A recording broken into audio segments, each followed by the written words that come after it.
ETF index mutual funds నేర్చుకుని stock మార్కెట్లో రాణించాలనుకుంటున్నారా? వెంటనే ఈ నెంబర్కి కాల్ చేయండి.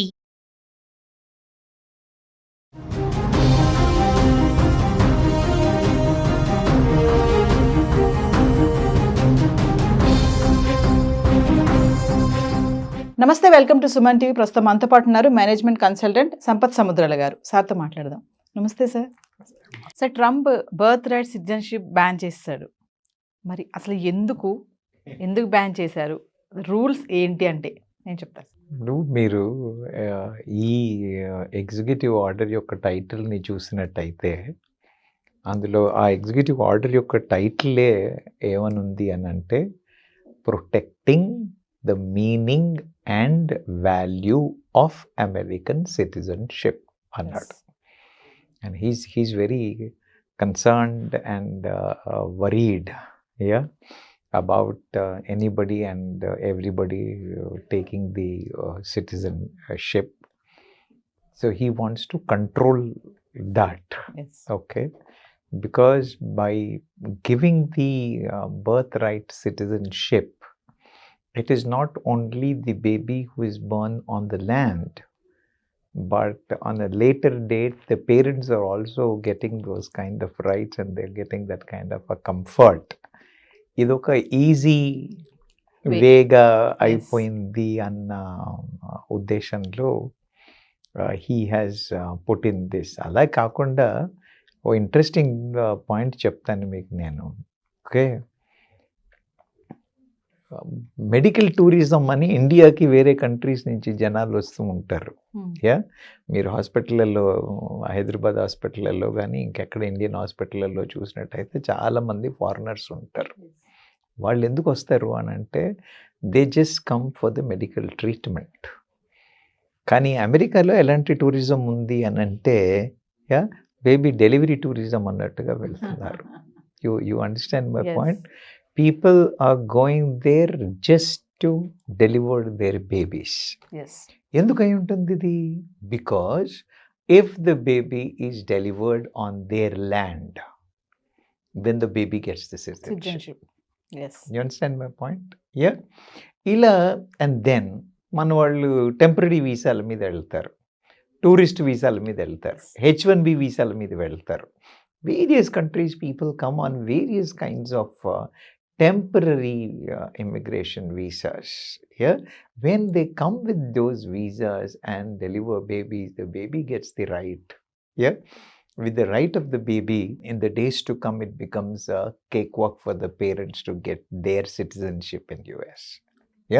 అందుకని దాన్ని కర్టైల్ చేయడం కోసం, తగ్గించడం కోసం అని క్లియర్గా ఎగ్జిక్యూటివ్ ఆర్డర్ పేరు మీదే క్లియర్గా పెట్టున్నాడు. To preserve the name and value of American citizenship అని క్లియర్గా చెప్పున్నాడు. అది కారణం. అంటే పేరెంట్స్ ఇద్దరు కూడా సిటిజన్షిప్ ఇద్దరు అయి ఉండాలా సార్?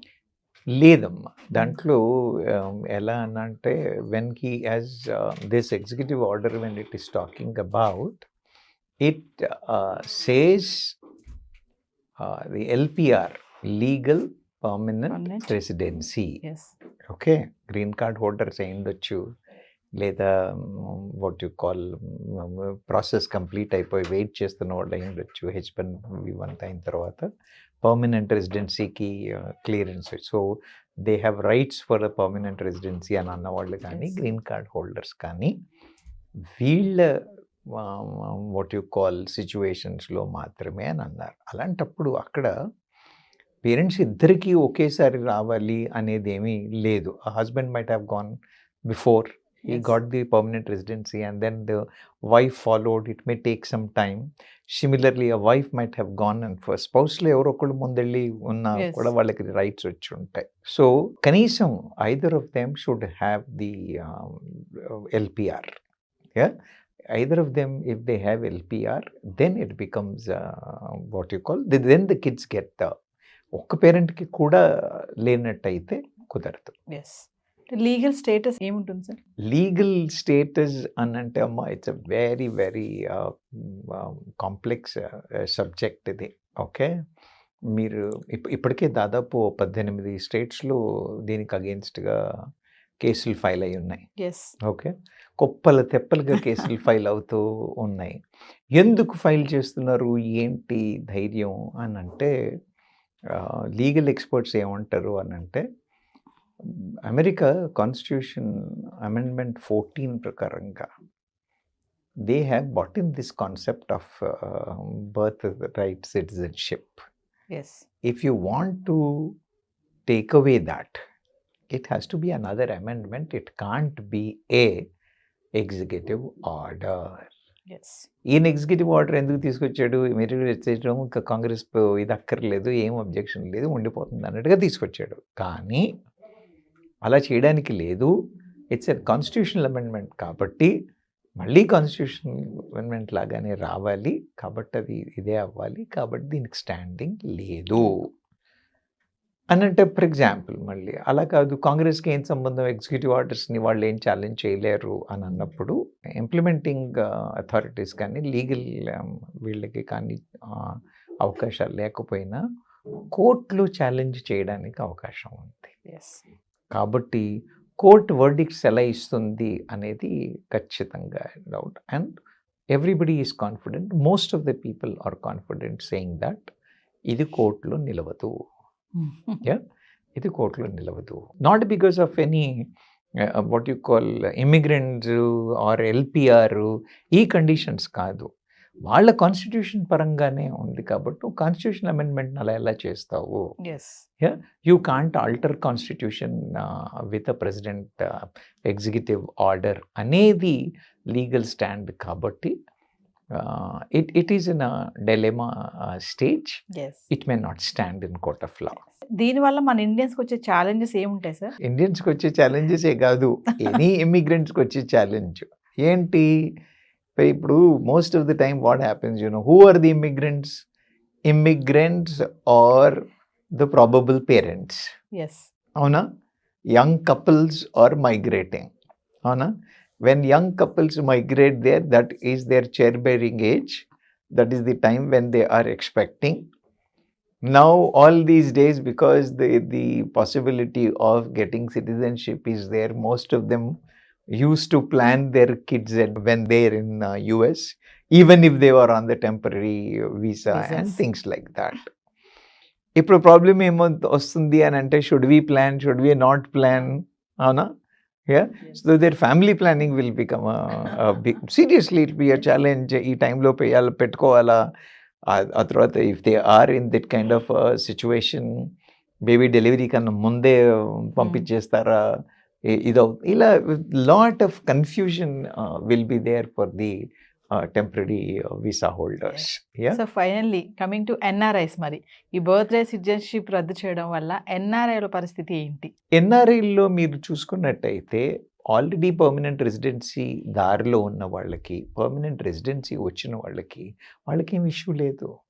ఓకే, ఎక్కడ ఇష్యూ వస్తుంది అని అంటే, పర్మనెంట్ రెసిడెన్సీ లేని H1B వీసా లాంటి టెంపరీ వీసాల్లో ఉన్న వాళ్ళకి మాత్రమే this will be a challenge. అంటే ఛాలెంజ్ అని కాదు, a lost opportunity. You understand my point? I don't even say it's a challenge. Earlier they had a possibility or an opportunity, ఏదో సిటిజన్షిప్కి అవకాశం అనేది ఉండేది, ఆ డోర్లు మూసేయటం అనేది జరుగుతుంది. అది జరుగుతుందా జరగదా అని అంటే, ఇప్పుడు ఇంతకుముందు నేను మాట్లాడాను, లీగల్లో అది స్టాండ్ అవ్వదు అని. ఇది ఒక డైలెమా. లీగల్గా అవ్వదు అని ధైర్యంగా ఉందామా? అవునా? లేదు, అవుతుందో కాదో అని let us not have any hopes. It will be a stressful situation for them. So మీరు అన్నారు కదా ట్రంప్ మనస్తత్వం ఫ్లిప్ ఫ్లాప్ లా ఉంటుంది అనేసి, మరి బర్త్ రైట్ సిటిజన్షిప్ దాని మీద మాత్రం స్ట్రిక్ట్ గానే ఉంటారంటారా? నేనేమంటానంటే, ఆయన ఈ విషయమే కాదు, మీరు ఏ విషయంలో కూడా ఇక్కడ ఏం చెప్పలేం. You understand my point. ఎందుకని అని అంటే, ఎంతకు ముందు మాట్లాడిన మీరు చూడండి, గత 60-70 రోజుల్లో ఆయన ప్రెసిడెంట్ ఎలెక్ట్గా డిక్లేర్ అయినప్పటి నుంచి మాట్లాడిన మాటలు, okay, you go back and see news, you go back and see what he said. మళ్ళీ ఫస్ట్ డే వచ్చి చేసిన 200 ఎగ్జిక్యూటివ్ ఆర్డర్లు కొంతవరకు పొంతన ఉండొచ్చు, లేదు అని అన్నాను నేను. కానీ in major of subjects there is no correlation. Yeah, some they said I will not do అన్నాడు, ఇక్కడ వచ్చి చేశాడు. Some he said I will do it అన్నాడు, ఇక్కడ వచ్చి ఇంకా చేయలేదు. So those challenges are always there with Trump చెప్తున్నాను కదా, ఫ్లిప్ ఫ్లాప్ లాగానే ఉంటుంది. కాబట్టి మనం ఏది కూడా ఎక్స్పెక్ట్ చేయలేము, ఎస్ ఏది కూడా కాన్ఫిడెంట్గా ఇది ఇలాగే జరుగుతుంది అని నమ్మకంగా మాత్రం చెప్పలేమనే చెప్పాలి. సో ఏదేమైనా పిల్లలు అక్కడికి వెళ్ళి కనాలి అనుకునే వాళ్ళందరూ కూడా చెక్ పెట్టినట్టే కదా. ఖచ్చితంగా ఇప్పుడు పరిస్థితుల్లో అంటే చెక్ పెట్టినట్టు కాకపోయినా ఒక స్ట్రాంగ్ డౌట్ పడేశాడు. ఎస్, ఉంచుతారా పంపించేస్తారా, అవునా కాదా అన్న ఒక సీరియస్ డౌట్కి అయితే తెచ్చారు. Yes. So whether it will fly in court of law or whether it will lose అనేది time will only say. Yes, thank you sir. Yeah hi, మొట్టమొదటిసారిగా మన విజయవాడలో క్లాస్ రూమ్ ట్రైనింగ్ అండి, 1 day క్లాస్ రూమ్ ఎన్విరాన్మెంట్లో offline webinar జరగబోతుంది. And interest ఉన్న participants ఈ కింద స్కూల్ అవుతున్న నెంబర్కి రింగ్ చేసుకొని సీట్ బుక్ చేసుకోండి. దీంట్లో ETFs, index funds and mutual funds మీద completely and hand folding experience మీకు ప్రొవైడ్ చేయబడుతుంది. దీని ద్వారా ఏంటంటే మనం ఎసెట్స్ని స్టాక్ మార్కెట్లో ఎలా మేనేజ్ చేసుకోవాలి, ఎలా గ్రో చేసుకోవాలి, ఎలా ప్రొడక్ట్ చేసుకోవాలో అంటే ప్రాక్టికల్గా నేర్చుకుంటారు. అండ్ మీ ఇప్పటి వరకు మనం ఆన్లైన్లోనే మీరు అటెండ్ అవుతున్నారు. ఇక నుంచి మీరు మన విజయవాడ సిటీలోనే అండ్ లైవ్లో క్లాస్ రూమ్ ఎన్విరాన్మెంట్లో నేర్చుకునే ఛాన్స్ దొరుకుతుంది. కాబట్టి ఇంట్రెస్ట్ ఉన్న పార్టిసిపెంట్స్ కింద స్క్రోల్ అవుతున్న నెంబర్కి పింగ్ చేసి సీటు రిజర్వ్ చేసుకోండి. Thank you.